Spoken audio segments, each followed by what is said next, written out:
नमस्कार दोस्तों, स्वागत है आपका एक नए वीडियो में। तो आज का जो वीडियो है बहुत ज़्यादा महत्वपूर्ण है, पूरा देखिए और अंत में आपको लगे कि हाँ यार काम की बात बताई गई है तो आपको यूट्यूब चैनल है वो सब्सक्राइब कर लेना, क्योंकि इसी प्रकार की वीडियो है वो आपको समय समय पे यहाँ पे मिलते रहते हैं।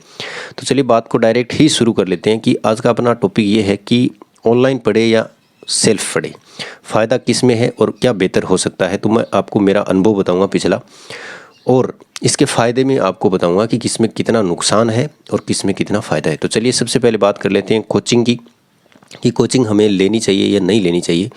तो अगर हमारे पास में बहुत सारा टाइम है, ठीक है, यानी वैकेंसी है वो लगभग 12 महीने बाद में पेपर होना है, तो हमें 6 महीने की कोचिंग है वो ले लेनी चाहिए। ठीक है, उसमें 6 महीने में सिलेबस है वो पूरा कंप्लीट हो जाना चाहिए, जितने भी सिलेबस है टॉपिक है या सब्जेक्ट है वो। और उसके बाद में 6 महीने का टाइम अपने पास में रहना चाहिए सेल्फ स्टडी का। अब आप अंदाज़ा लगा लीजिए कि सेल्फ स्टडी है वो कितनी ज़्यादा महत्वपूर्ण है। और यही सेम कंडीशन रहेगी ऐप लेने की, या आप कोई कोर्स परचेज कर रहे हैं तो उसके साथ भी यही कंडीशन होनी चाहिए। ऐसा ना हो कि आपने कोई कोर्स ले लिया और वो आपके पेपर होने के लगभग 15 दिन तक है वो चल रहा है, तो आपका ये मान के चलिए कि सिलेक्शन होने के चांस है वो बहुत ही कम है। अब ऐसे स्टूडेंट हैं जो मान लीजिए कोचिंग जिन्होंने कर ली है और वो फिर भी ऑनलाइन वीडियो देख रहे हैं, कोर्स को बार बार देख रहे हैं, तो उनको नुकसान क्या होता है मैं आपको बताऊंगा। कि अपने को जैसे ही अपन वीडियो देखते हैं तो ऐसा लगता है कि हमें चीज़ें याद है और बहुत ही अच्छा लगता है वीडियो देखा। क्योंकि बहुत से स्टूडेंट ऐसे होते हैं जो लाइब्रेरी में जाके जो चेयर होती है वो बहुत ही ज़्यादा मतलब शरीर के लिए इजी रहती है बैठने में, और उस पर ऐसे मतलब थोड़ा सा लेट के और वीडियो देखते रहते हैं ईयरफोन डाल के, तो अच्छा लगता है क्योंकि एसी भी चलती है ऊपर, और ऐसा लगता है कि हाँ पढ़ाई बहुत अच्छी हो रही है। लेकिन वहाँ पे पढ़ाई नहीं हो रही है रियल में, क्योंकि दिमाग को बिल्कुल जोर नहीं आ रहा, पेन नहीं चल रहा है और अपन बोल भी नहीं रहे। तो इसमें अपना नुकसान होता है। और जब पेपर होता है तब हमें पता चलता है कि जो हमने इतनी मैराथन देखी और इतनी क्लासें देखी उनका आउटपुट बहुत ही कम निकला। ठीक है, तो आपको ध्यान ये रखना है कि आपको, अगर आप कोचिंग कर रहे हैं या कोर्स ले रखा है, तो आपको जितना जल्दी हो सके अपना मैटर है वो निपटा देना है। निपटाने का मीन्स, अगर उन्होंने आपको पीडीएफ दिए हैं तो उसके प्रिंट आउट निकलवा लीजिए, और फिर प्रिंट आउट के साथ साथ आप वीडियो देखिए उनके, और एक एक लाइन बाय लाइन चलिए उनके साथ में। अगर लिखवा रहे हैं तो आप रजिस्टर में एज इट इज़ उनको उतारिए, बोर्ड पे जैसा भी सुविधा वो दे रहे हैं। अगर पीडीएफ दे रहे हैं तो पीडीएफ से उतारिए। ठीक है, उसके बाद आपका कोर्स कंप्लीट होने के बाद में आपको दोबारा से फिर पढ़ना पड़ेगा। तो अब आपको सेल्फ स्टडी करनी पड़ेगी। सेल्फ स्टडी का मतलब मेरा यहाँ पे ये है कि आपका फ़ोन है वो दूर होना चाहिए। ठीक है, सेल्फ स्टडी का मतलब आप जो है वो पेपर पे लिखी हुई चीज़ पढ़ रहे हैं। ठीक है, जैसे ये अपना एक रजिस्टर है, इस पे आप जब पढ़ोगे वो है सेल्फ स्टडी। ठीक है, ना कि आप फ़ोन में पीडीएफ पढ़ रहे हैं, फ़ोन में आप वीडियो देख रहे हैं, फ़ोन में आप टेस्ट सीरीज दे रहे हैं, वो सेल्फ स्टडी का हिस्सा नहीं है। ठीक है, इसके अलावा जो भी आप काम करोगे, पेपर पे आप जो काम करोगे खुद से पेन चला करके, वो सेल्फ स्टडी है। ठीक है, अब बात करते हैं कि सेल्फ स्टडी है वो हमें कब करनी है। ये तो मैंने आपको बता दिया कि कब करनी है। आपका जो कोर्स हो गया उसके बाद में आपको फ़ोन या डिजिटल जितना भी माध्यम है वो सारा एक तरफ रख के, और आपको अपने जो किताब है ना, या बुक आप पढ़ सकते हो, कोई भी रजिस्टर जो भी है, वो जब आप जितनी बार रिवीजन करोगे वो आपकी सेल्फ स्टडी है। उसमें फ़ायदा क्या होगा, देखिए मैं आपको बताता हूँ। फ़ायदा ये होगा कि आप जब भी दोबारा, जैसे एक टॉपिक आपने ले लिया 1857 की क्रांति, ये पहली बार आप अपनी कोचिंग या ऑनलाइन ऐप में जो भी है पढ़ोगे, तो कुछ चीज़ें आपको वहाँ पे याद करवा दी जाएगी बोर्ड पे ही। ठीक है, वो तो है क्लासे काम की, यानी ऐसी कोचिंग आप बिल्कुल ज्वाइन ना कर ले जिस पे आपको सिर्फ बाँच के सुनाया जाता हो। ठीक है, जैसे ये 1857 की क्रांति के जैसे कारण थे, बाँच के सुना दिया आपको। ठीक है, उसके बाद में ये छावनी थी, बाँच के सुना दिया। क्लास ऐसी ज्वाइन करें जिसमें अधिकतर मैटर, अधिकतर का मतलब है कि लगभग 20 से 30% मैटर आपको क्लास में ही याद करवा दिया जाए, उसको फिर आपको रिवीजन करना है, आपको थोड़ा एफर्ट कम लगाना पड़े। वो है कोचिंग काम की, ऐप काम का। ऐसा ना हो कि पीडीएफ गाल ली बोर्ड में और गुरुजी बाबा ने बाँच के सुना रहा है। उससे बेहतर ये होगा कि आप खुद पढ़ ले बुक से। ठीक है, कोई फ़ायदा नहीं, कोई मतलब नहीं है उस गुरुजी का। ठीक है, बाँच के सुनाने का मतलब है कि थे इतना पढ़ेगा को नहीं की जो किताब पढ़ सको। तो ऐसे टीचर को आप चूज़ करें जो कुछ चीज़ें आपको याद करवा दे। जैसे अपन राजवंश इतिहास में तो राजवंश का क्रम आपको याद करवा दे, डेट जो होती है ना, सन, वो कैसे याद करने तरीके आपको बता दे। ऐसे गुरुजी को आपको है वो पकड़ना है, हर सब्जेक्ट की मैं बात कर रहा हूँ।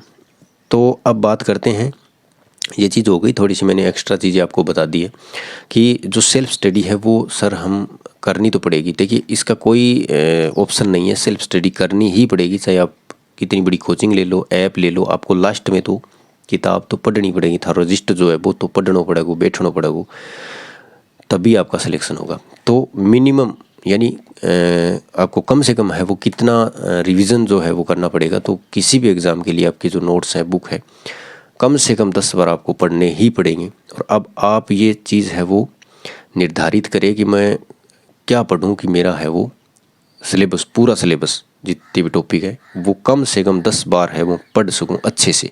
अच्छे से का पढ़ना का मतलब ये है कि आपको चीज़ें है वो, जैसे एक बार में आपने कोई चीज़ पढ़ी तो उनमें से ऐसा नहीं होगा कि आपने जैसे एक बार में 18 सत्तावन क्रांति पढ़ ली और पूरी आपका दिमाग में छप गई, ऐसा कभी नहीं होगा। 18 सत्तावन क्रांति जैसे आपने पढ़ी तो पूरी आपके दिमाग में, हाँ हो सकता है कोई गुरुजी पढ़ाए तो आपको लगे कि हाँ पूरी याद है, मैं सुना सकूँ, लेकिन ऐसा होगा ही नहीं। अब जैसे ही उसको याद करने बैठोगे तो आप पाओगे कि बीच बीच में चीज़ें मिस हो गई। अब दोबारा जब पढ़ोगे तो वो मिस जो चीज़ें हुई है ना, उस पर आपको पेन से अंडरलाइन करना है। फिर जब आप रिवीजन करने की कोशिश करोगे तो फिर चीज़ें मिस हो गई, तो फिर आप जब दोबारा रिवीजन करोगे तो आप देखोगे कि वो जो चीज़ें मिस हुई वो कुछ चीज़ें फिर याद होती चली जाएगी। ऐसे आपको है ना वो मतलब एक सर्किल बना लेना है और इस प्रकार से आपको तैयारी है वो करनी है। तो मेरा कहने का मतलब ये है कि आपको जितना ज़्यादा हो सके किताबों में, अपने नोट्स में टाइम है वो देना पड़ेगा और चीज़ें आपको मतलब एक इमेज बनाते हुए याद करनी पड़ेगी, है ना। जैसे याद कैसे होती है चीज़ें, जैसे मैं आपको बताऊं कि जैसे मान के चलिए कि अपने को ये याद करना है, मैं मेरा तरीका बता रहा हूँ। और बहुत पहले यानी पिछली रीट के टाइम भी मैंने एक वीडियो बनाया था कि आप इमेज बनाने की कोशिश करें। कोई भी जैसे घटना है तो उसके आप इमेज बनाने की कोशिश करें। जैसे आपके जैसे उत्पादन की बात करें, जैसे ये माल्टा है, किन्नू है, अंगूर है, ये चीज़ें कहाँ पे ज़्यादा उत्पादन होती है, तो मैं इसको कैसे याद रखता हूँ कि इन सभी में क्या होता है, इन सभी में होता है पानी, ठीक है। अब पानी सबसे ज़्यादा कहाँ लगता है, तो गंगानगर में सबसे ज़्यादा पानी लगता है, तो ये सबसे ज़्यादा गंगानगर में होती है। संतरा झालावाड़ में होता है, तो मैं कैसे याद रखता हूँ कि संतरा है ना वो एक झाड़ पे लगता है, जैसे है ना झाड़ जैसा पौधा होता है उसका, तो झालावाड़ में संतरा होता है। ऐसे आपको छोटे छोटे चीज़ें आपको एक दिमाग में फिट करती जानी पड़ेगी। जैसे 18 सत्तावन की क्रांति में याद करें तो जैसे वो कारतूस है वो उसका मुख्य कारण था और वो कहाँ बनता था, तो वो सियालकोट पाकिस्तान में बनता था। तो अब सैनिक जो थे ना वो अपने जो कारतूस थे वो अपने कोट की पॉकेट में रखते थे, है ना। तो सियालकोट, कोट से आप कोट निकालो पहनने वाला, पॉकेट से आप पाक निकालो। ऐसी चीज़ें आपको दिमाग में, ये एक बार में नहीं होगा, है ना। आप सोचो कि एक बार में ही ऐसा हो जाए। अब जब रिवीजन करते जाओगे तो आपको ऑटोमेटिक ही चीज़ें दिमाग में आती जाएगी, ठीक है। मैं ऐसा कभी मतलब बनाने की कोशिश मैंने नहीं की, बस ऑटोमेटिक ही चीज़ें याद होती गई। और ऐसे है वो, फिर आप जब रिवीजन करोगे तो जो टॉपिक आपने 2 घंटे में शुरू में पढ़ा था ना वो आपका 15 मिनट पे आ जाएगा, क्योंकि आपको चीज़ें याद होती जाएगी। जैसे कोई क्रांति बहुत अच्छे से पढ़ ले तो उसको पता है कि छावनी कौन कौन सी है, तो वो छावनी जैसे ही छावनी पे पहुँच स्किप कर देगा वो, है ना, स्किप कर देगा, क्योंकि उसके दिमाग में ऑटोमेटिक ही जो छावनी की जो ट्रिक वगैरह जो भी है वो एक ऐसे इमेज आ जाएगी, हाँ ये थी, तो वो स्किप करके आगे बढ़ जाएगा। जैसे ही नसीराबाद आएगा तो उसके दिमाग में आ जाएगा कि हाँ ये चीज़ें घटना हुई थी। तो वो मतलब जितना ज़्यादा रिवीजन करोगे उतना ज़्यादा फ़ायदा होगा। और इस चीज़ को आप मतलब आजमा सकते हो। एक टॉपिक लीजिए, उस टॉपिक को 10-12 बार पढ़िए आप मेरे कहने से, फिर आप देखोगे कि वो टॉपिक आपका इतने मतलब अंगुलियों पे होने लगेगा कि हाँ यार ये चीज़ें होती तो है। तो ये बात है साथियों, आपको ज़्यादा टाइम किस पे देना है, सेल्फ स्टडी पे ही टाइम देना है। अगर आपका कोर्स हो गया है तो कोशिश करिए कि आप जो वीडियो क्लासेज हैं, मैराथन वगैरह है या PDF से पढ़ना है, इन चीज़ों से दूरी बना लीजिए धीरे धीरे और किताबों में घुस जाइए। बिल्कुल किताबों में जितना ज़्यादा घुस जाओगे उतने चीज़ें आपको याद होगी और फ़ायदा होगा आपको, ठीक है। तो कैसा लगा वीडियो कमेंट करके ज़रूर बताइए और मिलते हैं नए वीडियो में, तब तक के लिए धन्यवाद। जय हिंद।